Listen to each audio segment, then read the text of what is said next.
Such statement is not just reckless, it is dangerous. It sends a chilling message to our people. Let me be clear. Hindi na to biro. Hindi na to normal na panalita. Isa itong direktang banta sa ating demokrasya, sa ating pamahalaan, at sa seguridad ng bayan. Enzo Recto, kalaban ang katiwalian at kasinungalingan, kakampi sa katotohanan at kabutihan. Okay. My distinguished colleagues, I stand before you today with a heavy yet resolute heart. Recent events compel me to address not only the accusations that have been hurled against me personally, but also the attacks on the institution we hold sacred, the House of Representatives, the heart of our democracy and the voice of the Filipino people. Let me begin with a matter that is both alarming and unprecedented. The Vice President of the Republic of the Philippines, Sara, admitted to contacting an assassin to kill President Ferdinand R. Marcos Jr., First Lady Luis Araneta Marcos, and myself. Let me be clear. Hindi na to biro. Hindi na to normal na panalita. Isa itong direktang banta sa ating demokrasya, sa ating pamahalaan, at sa seguridad ng bayan.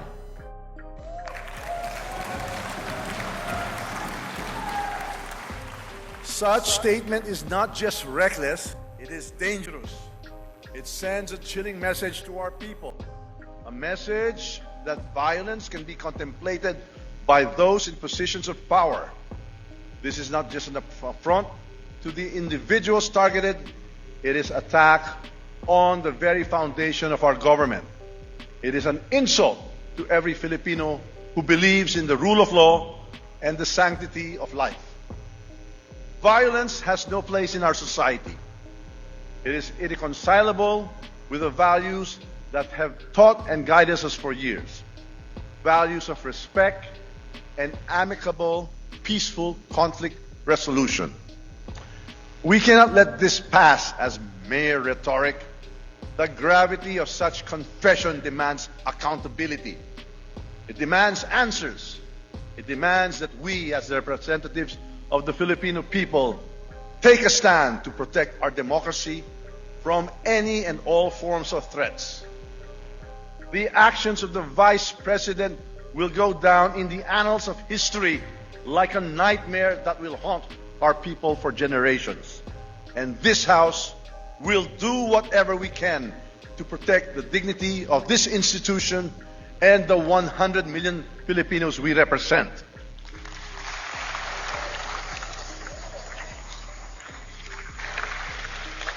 Now, let us address another serious matter.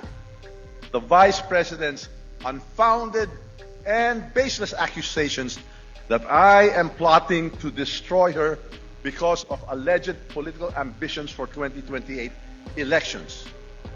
My colleagues, these accusations are not only untrue, they are a desperate attempt to distract from the real issues at hand. Malinaw ang katotohanan. Ang trabaho ko bilang speaker ay maglingkod, hindi manira. Ang politika na paninira ay hindi kailanman naging bahagi ng aking prinsipyo.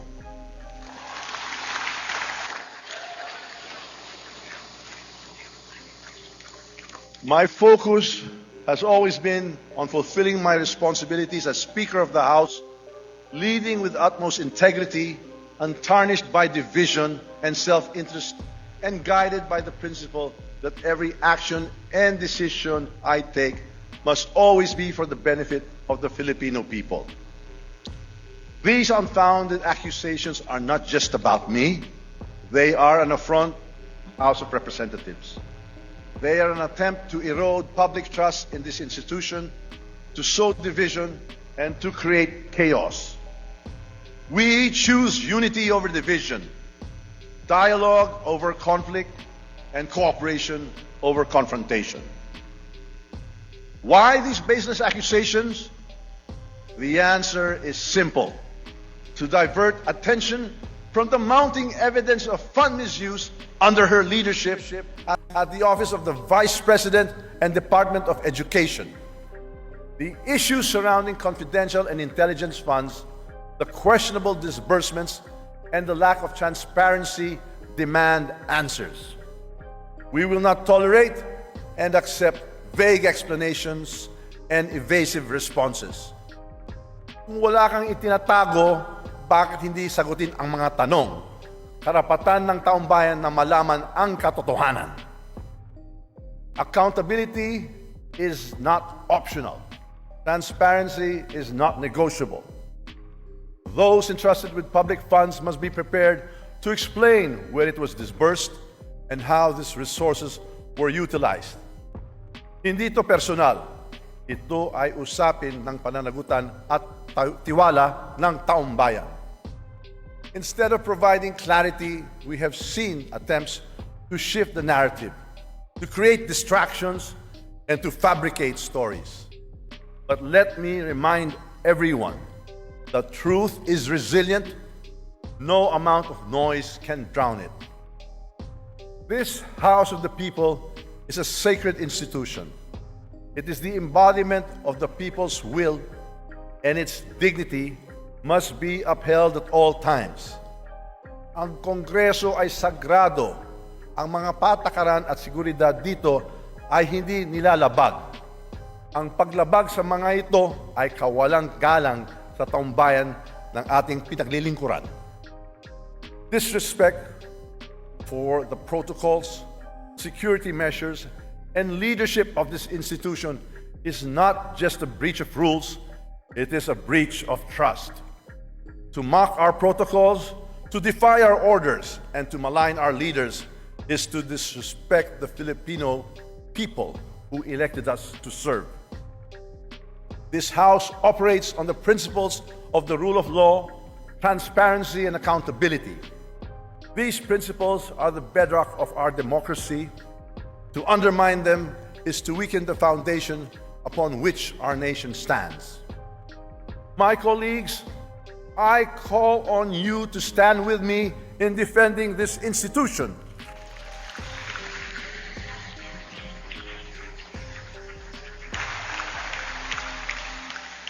Ipaglaban natin ang dignidad ng Kongreso.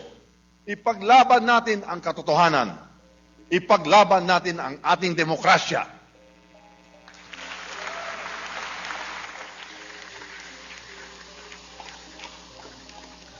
This is not about personal interests. It is about preserving the integrity of the House of Representatives and ensuring that it remains strong and a credible voice for the Filipino people. To the Filipino people, I assure you that this House will not waver in its commitment to transparency, accountability, and service. We should not allow individuals to ruin this great nation with their manipulative tactics, their troll armies, or their few blind followers. We owe it to the Filipino people to remain steadfast in our mission to pass laws that improve lives, protect freedoms, and ensure a brighter future for all. Finally, I reaffirm my unwavering support for President Ferdinand R. Marcos Jr. and his administration.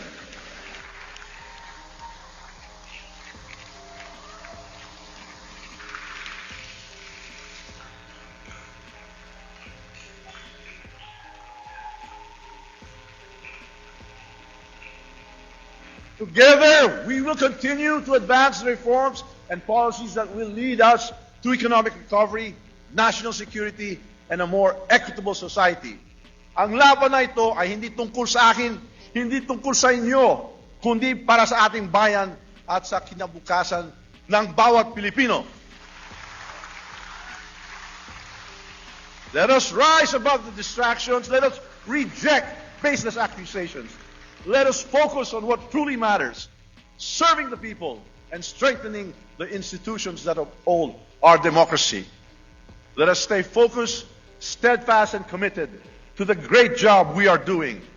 It is indeed my honor and privilege fighting this battle with and for all of you. Thank you, and may God bless the Philippines. Mabuhay ang Kongreso! Mabuhay ang sambayang Pilipino!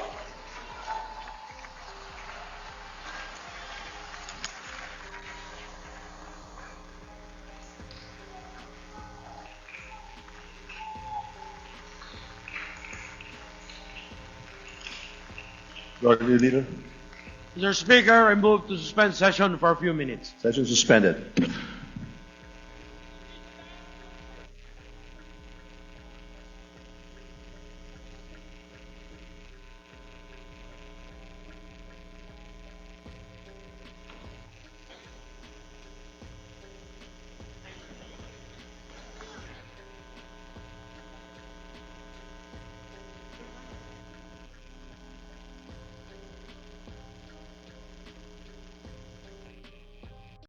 Bunyog, bunyog, halikan na kasama ka.